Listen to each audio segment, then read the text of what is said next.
Quinta esencia. El padre Terrier era un hombre culto. No solo había estudiado teología, sino también leído a los filósofos y profundizado además en la botánica y la alquimia.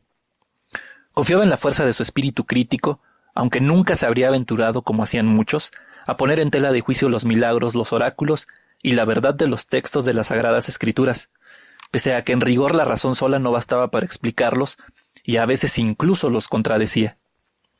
Prefería abstenerse de ahondar en semejantes problemas que le resultaban desagradables y sólo conseguirían sumirle en la más penosa inseguridad e inquietud cuando, precisamente para servirse de la razón, necesitaba gozar de seguridad y sosiego.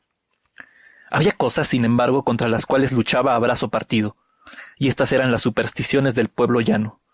Brujería, cartomancia, uso de amuletos, hechizos, conjuros, ceremonias en días de luna llena y otras prácticas. Era muy deprimente ver el arraigo de tales creencias paganas después de un milenio de firme establecimiento del cristianismo. La mayoría de casos de las llamadas alianzas con Satanás y posesiones del demonio también resultaban, al ser considerados más de cerca, un espectáculo supersticioso. Ciertamente Terrier no iría tan lejos como para negar la existencia de Satanás o dudar de su poder. La resolución de semejantes problemas fundamentales en la teología incumbía a esferas que estaban fuera del alcance de un simple monje. Por otra parte, era evidente que cuando una persona ingenua como aquella nodriza afirmaba haber descubierto a un espíritu maligno, no podía tratarse del demonio. Su misma creencia de haberlo visto era una prueba segura de que no existía ninguna intervención demoníaca, puesto que el diablo no sería tan tonto como para dejarse sorprender por la nodriza Yambusí. Y encima aquella historia de la nariz, del primitivo órgano del olfato, el más bajo de los sentidos, como si el infierno oliera a azufre y el paraíso a incienso y mirra. La peor de las supersticiones, que se remontaba al pasado más remoto y pagano, cuando los hombres aún vivían como animales, no poseían la vista aguda, no conocían los colores, pero se creían capaces de oler la sangre y de distinguir por el olor entre amigos y enemigos, se veían husmeados a sí mismos por gigantes caníbales, hombres lobos y furias, y ofrecían a sus horribles dioses holocaustos apestosos y humeantes. ¡Qué espanto! Ve el loco con la nariz más que con los ojos, y era probable que la luz del don divino de la razón tuviera que brillar 1000 años antes de que desaparecieran los últimos restos de la religión primitiva. ¡Ay, el pobre niño, la inocente criatura! Yace en la canasta y dormita, ajeno a las repugnantes sospechas concebidas contra él. Esa desvergonzada osa afirmar que no hueles como deben oler los hijos de los hombres. ¿Qué te parece? ¿Qué dices a esto, chiquirrín? Y meciendo después con cuidado la cesta sobre sus rodillas, acarició con un dedo la cabeza del niño, diciendo de vez en cuando chiquirrín, porque lo consideraba una expresión cariñosa y tranquilizadora para un lactante. Dicen que debes oler a caramelo. Vaya tontería, ¿verdad, chiquirrín? Al cabo de un rato se llevó el dedo a la nariz y olfateó, pero solo olió a la col fermentada que había comido al mediodía. Vaciló un momento, miró a su alrededor por si le observaba a alguien, levantó la cesta y hundió en ella su gruesa nariz. La bajó mucho hasta que los cabellos finos y rojizos del niño le hicieron cosquillas en la punta e inspiró sobre la cabeza con la esperanza de captar algún olor. No sabía con certeza a qué debían oler las cabezas de los lactantes, pero naturalmente no a caramelo, esto seguro, porque el caramelo era azúcar fundido, y un lactante que solo había tomado leche no podía oler a azúcar fundido. A leche, en cambio, sí, a leche de nodriza, pero tampoco olía a leche. También podía oler a cabellos, a piel y cabellos, y tal vez un poquito a sudor infantil. Y Terrier olfateó, imaginándose que olería a piel y cabellos y un poco a sudor infantil. Pero no olió a nada. Absolutamente a nada. Por lo visto los lactantes no huelen a nada, pensó. Debe ser esto. Un niño de pecho siempre limpio y bien lavado no debe oler, del mismo modo que no habla, ni corre, ni escribe. Estas cosas llegan con la edad. De hecho, el ser humano no despide ningún olor hasta que alcanza la pubertad. Esta es la razón y no otra. ¿Acaso no escribió Horacio: está en celo el adolescente y exhala la doncella la fragancia de un narciso blanco en flor? Y los romanos entendían bastante de estas cosas. El olor de los seres humanos es siempre un aroma carnal y por lo tanto pecaminoso. ¿Y a qué podría oler un niño de pecho que no conoce ni en sueños los pecados de la carne? ¿A qué podría oler Chiquirrinín? A nada. Se había colocado de nuevo la cesta sobre las rodillas y la mecía con suavidad. El niño seguía durmiendo profundamente. Tenía el puño derecho, pequeño y rojo, encima de la colcha y se lo llevaba con suavidad de vez en cuando a la mejilla. Terry sonrió y sintió un hondo y repentino bienestar. Por un momento se permitió el fantástico pensamiento de que era él el padre del niño. No era ningún monje, sino un ciudadano normal, un hábil artesano tal vez, que se había casado con una mujer cálida, que olía a leche y lana, con la cual había engendrado un hijo que ahora mecía sobre sus propias rodillas. Su propio hijo, Chiquirrinín. Este pensamiento le infundió bienestar. Era una idea llena de sentido. Un padre mece a su hijo sobre las rodillas, ¿verdad, Chiquirrinín? La imagen era tan vieja como el mundo y sería a la vez siempre nueva y hermosa mientras el mundo existiera. Ah, sí. Terrier sintió calor en el corazón y su ánimo se tornó sentimental. Entonces el niño se despertó. Se despertó primero con la nariz. La naricilla se movió. Se estiró hacia arriba y olfateó. Inspiró aire y lo expiró a pequeñas sacudidas, como en un estornudo incompleto. Luego se arrugó y el niño abrió los ojos.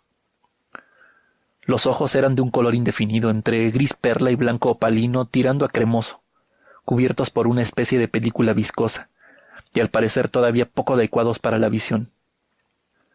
Terry tuvo la impresión de que no le veían. La nariz, en cambio, era otra cosa. Así como los ojos mates del niño visqueaban sin ver, la nariz parecía apuntar hacia un blanco fijo y Terry tuvo la extraña sensación de que aquel blanco era él, su persona, el propio Terry. Las diminutas ventanillas de la nariz y los diminutos orificios en el centro del rostro infantil se esponjaron como un capullo al abrirse, o más bien como las hojas de aquellas pequeñas plantas carnívoras que se cultivaban en el jardín botánico del rey. Y al igual que éstas, parecían segregar un misterioso líquido.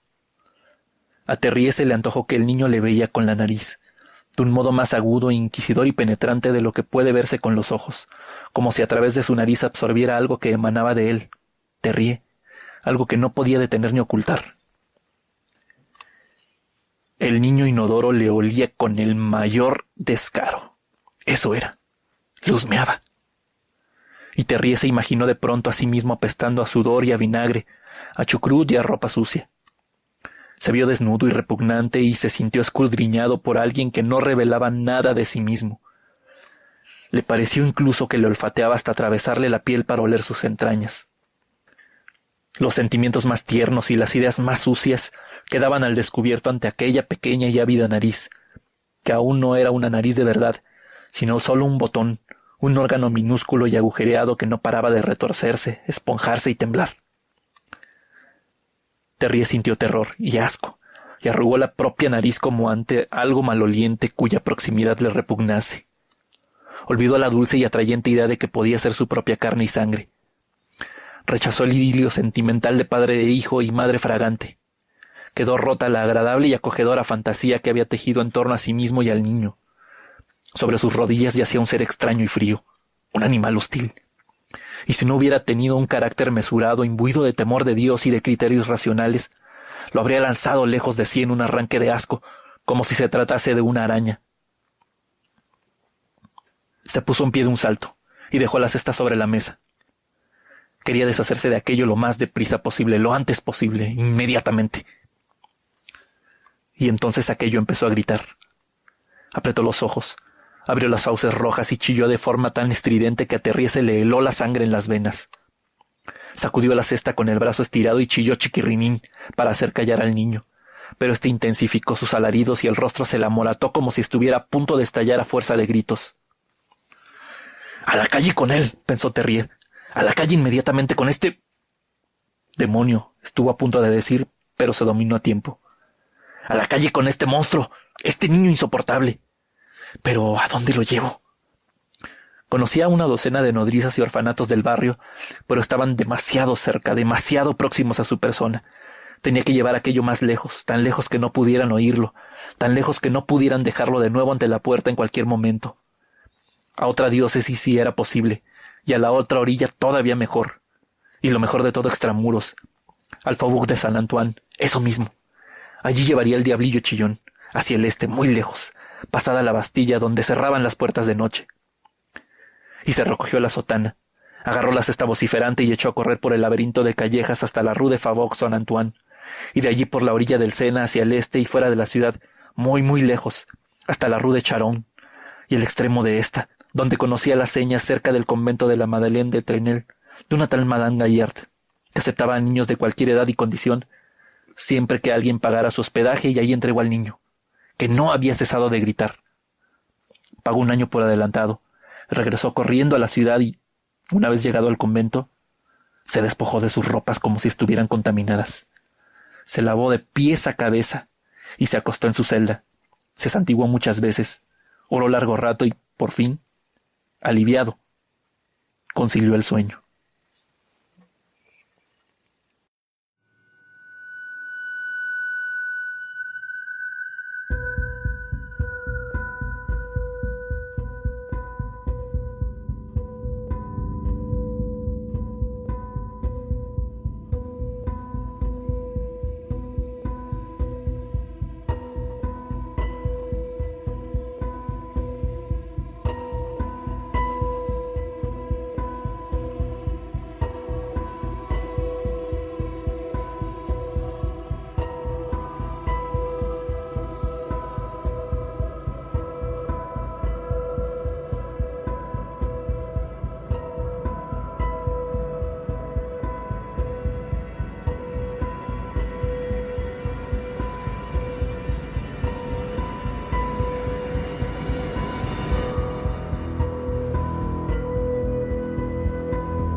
Quinta esencia.